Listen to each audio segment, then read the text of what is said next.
Buongiorno, come stai mes petites stélées? Alors aujourd'hui nous sommes le... je crois qu'on est mardi il me semble. Oui, on est mardi 22 avril. Et ne te découvre pas d'un fil, comme dit le dicton. Bon, il fait pas mauvais, il fait un peu tristoun. Ce soleil, il est dans notre cœur, il n'est pas dehors. Mais bon, c'est pas grave, hein. Alors, aujourd'hui, donc, on m'a fait choisir deux jeux. Le premier qui s'appelle l'oracle des lumineuses. Alors ça ne pouvait parler qu'aux femmes. Et moi, quand j'ai pris cet oracle, j'ai parlé à mes guides et je leur ai dit, mais attends, je ne vais pas m'adresser aux hommes aujourd'hui, c'est quoi ça? Ils me disent, non, non, t'inquiète pas, tu choisis que 3 cartes et tu prends un autre jeu qui s'appelle le rêve du chaman. Ils sont pas mignons, hein? Ils sont extraordinaires. Donc, qu'est-ce que ça va nous raconter, cette histoire-là? On va commencer par les femmes, si vous voulez bien, messieurs, puisque je sais que vous êtes des êtres très, très galants. Alors, on te parle de l'effronté. Oh là là là là là. Moi, j'ai un petit peu effronté. Hein. Je suis un petit peu taquine.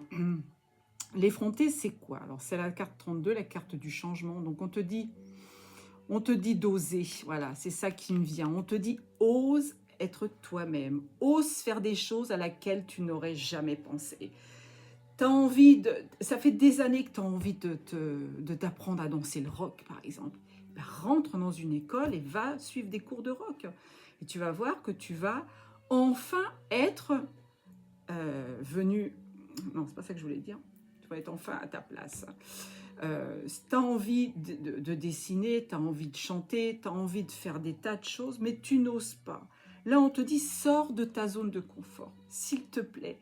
Ose enfin être toi-même. Tu as certainement des gens qui t'ont toujours dit, mais t'es pas bien à ça, t'es pas capable, t'as pas l'âge, t'es trop vieille, t'es trop jeune, t'es pas assez intelligente. Ça, on l'a entendu, hein, toute notre enfance, on l'a entendu. S'il y a quelqu'un qui ne l'a pas entendu, qui mette un commentaire, parce que tous les gens que je connais, moi, on a tous entendu cette version-là. Plus ou moins, évidemment, mais on a quand même entendu ce genre de choses.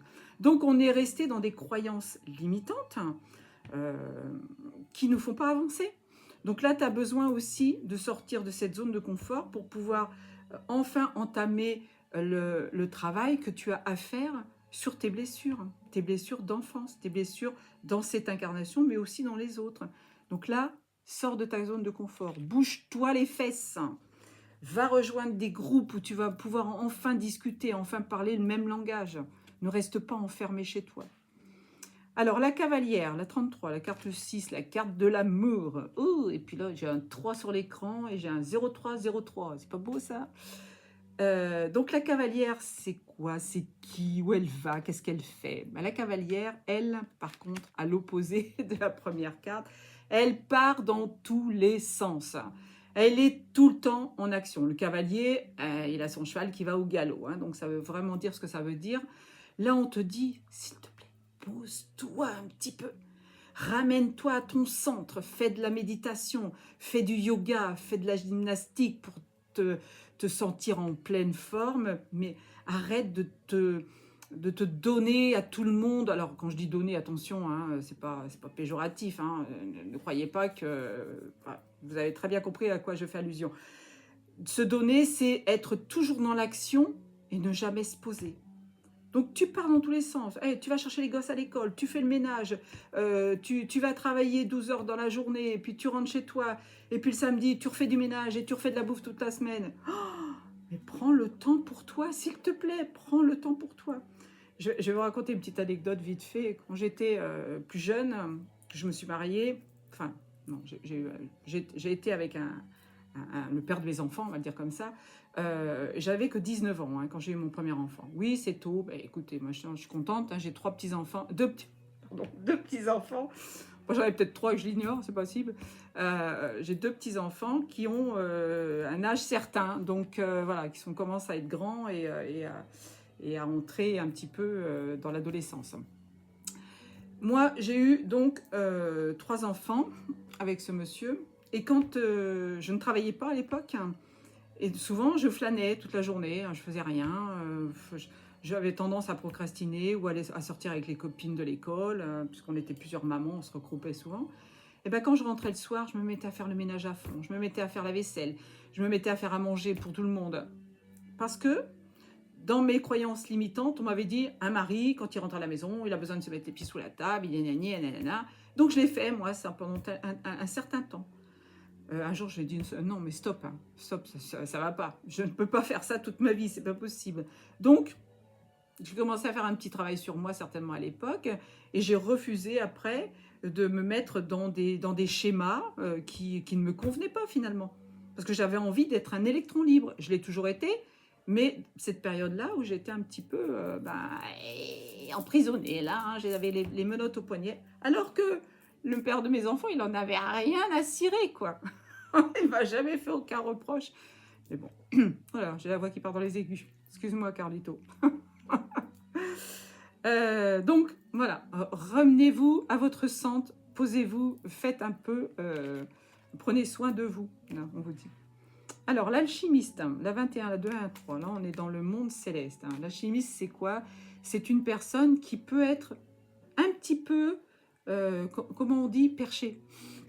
Vous êtes perché, vous n'êtes pas du tout centré à la Terre, vous n'êtes pas du tout en harmonie avec ce que vous êtes venu faire, donc vous avez toujours la tête dans les étoiles. Quand on vous parle, vous n'écoutez pas, puis à un moment on dit « Oh, tu m'as écouté? Ah, pardon, qu'est-ce qu'il y a? Qu'est-ce qui se passe ?» Voilà, c'est ça les gens, les alchimistes. Hein. Mais on vous dit aussi par cette carte que vous avez des dons. Vous avez des dons, alors peut-être que vous avez des dons pour guérir, peut-être que vous avez des dons pour aider, vous avez peut-être envie de vous occuper des animaux, de vous occuper des mamies, des papis. Vous devez donner de votre personne.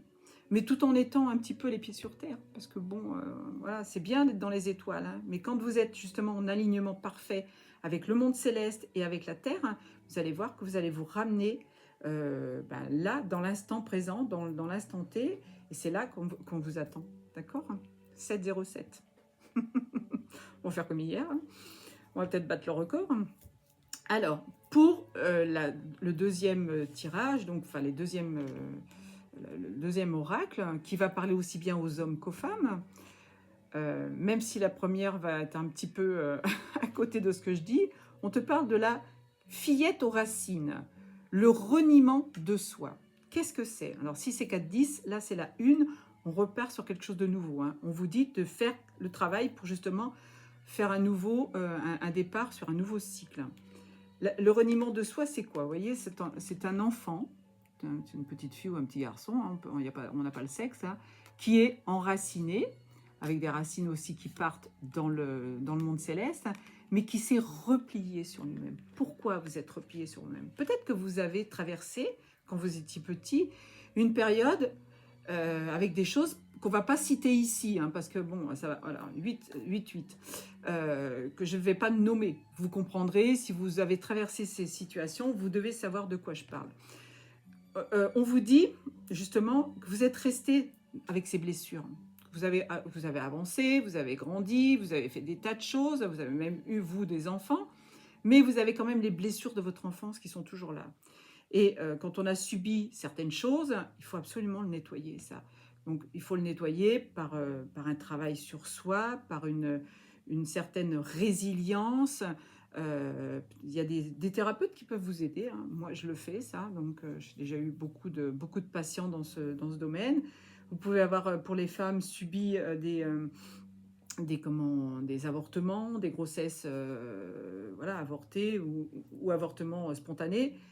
Ça reste dans vos énergies. Même si vous êtes pardonné, vous avez pardonné, ça reste dans vos énergies. Ça, vous avez besoin de le travailler parce que votre enfant intérieur, il est comme recroquevillé sur lui, il est enfermé. C'est peut-être pour ça que vous manquez dans cette période-là d'enthousiasme, d'avoir envie de vous éclater, de rire, d'être joyeux. Donc là, vous avez besoin de faire le travail là-dessus.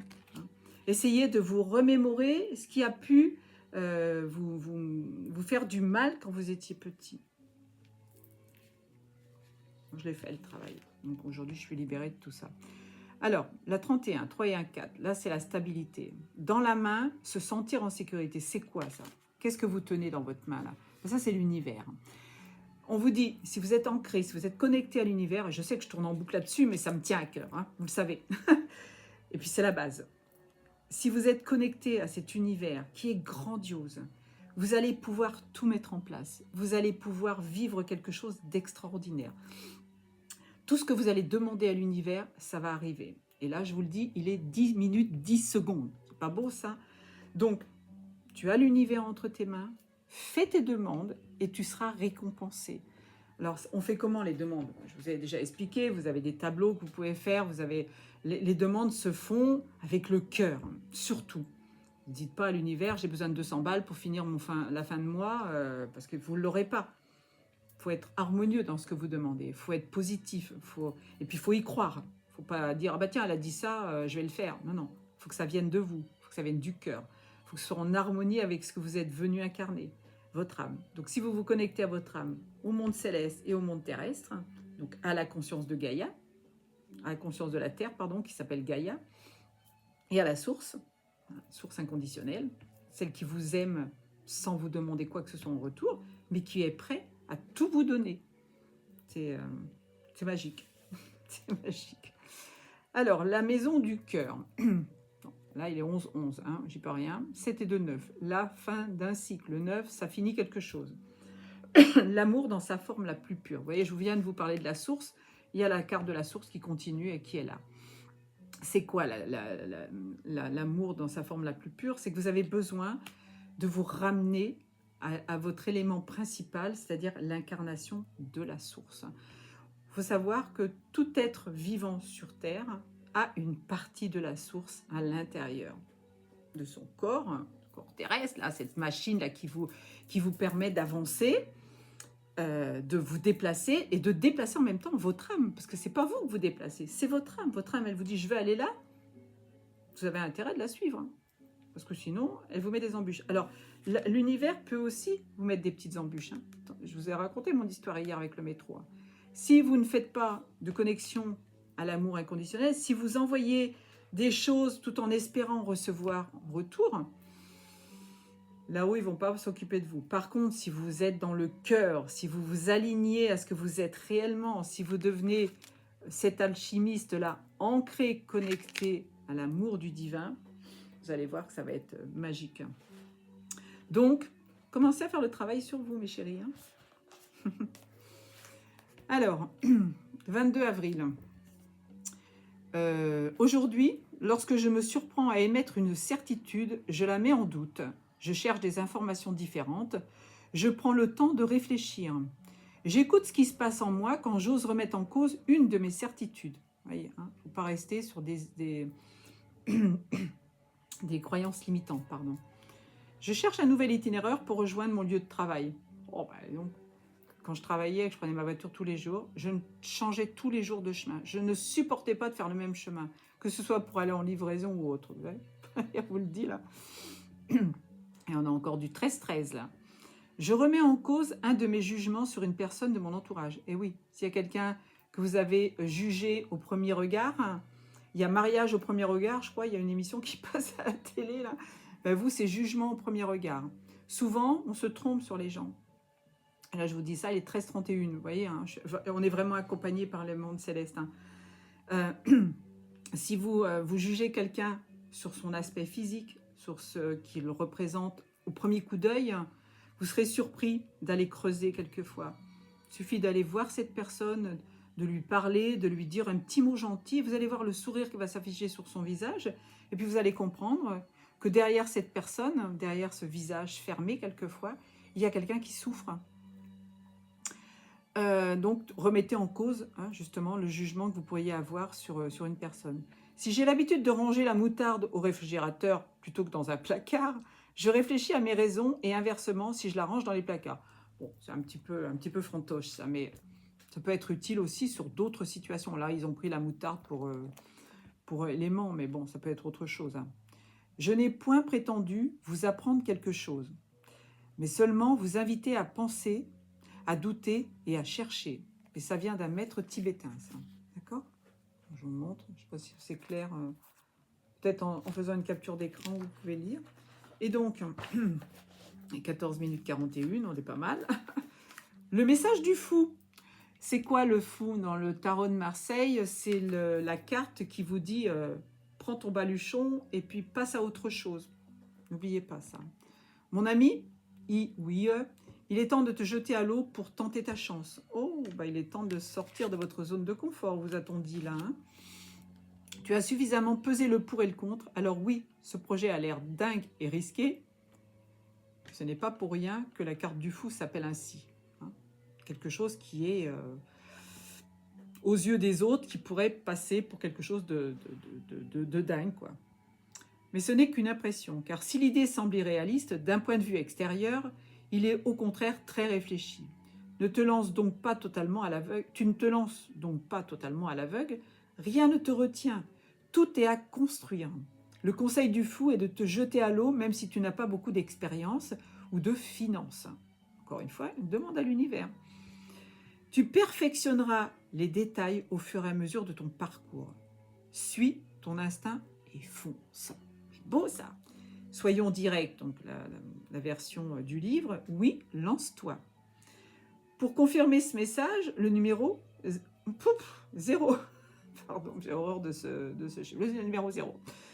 Et le signe, une valise. Si tu vois une valise dans ta journée, dis-toi que l'univers te dit « Ouais, c'est bon, vas-y, fonce ». Et là, il est 16 minutes, 16 secondes. Ouh là là, je vais faire une petite page de philosophie, là. Je vais faire une petite page. Waouh. Agis de telle sorte que tu traites l'humanité aussi bien dans ta personne que dans la personne de ton autre. Agis de telle sorte que tu traites l'humanité aussi bien dans ta personne que dans la personne de tout autre. Voilà. On est des effets miroirs, je vous le dis. Alors, je ne sais pas si vous allez pouvoir le voir, j'espère que ce n'est pas à l'envers. Et donc c'est Emmanuel Kant, 1724-1804. Nous pouvons cultiver le monde et l'humaniser. L'homme a un devoir envers l'homme et ce devoir doit tout guider afin de donner naissance à un monde humain et non à un monde inhumain. En ce sens, notre première tâche est de nous déterminer à être des hommes, ce qui est proprement révolutionnaire. En astronomie, quand une planète fait sa révolution, c'est lorsqu'elle revient à son point de départ, un petit peu comme l'ère du Verseau. Hein. En philosophie, un philosophe fait sa révolution quand il est revenu sur lui-même afin de se déterminer lui-même. Devenant responsable de nous-mêmes, nous pouvons alors inaugurer une vie vraiment humaine. Alors ça, c'est à réfléchir. C'est le sujet du jour, hein, disserte pour tout le monde. J'ai pas fait philo, ça m'intéressait pas. Je vous fais des gros poutous.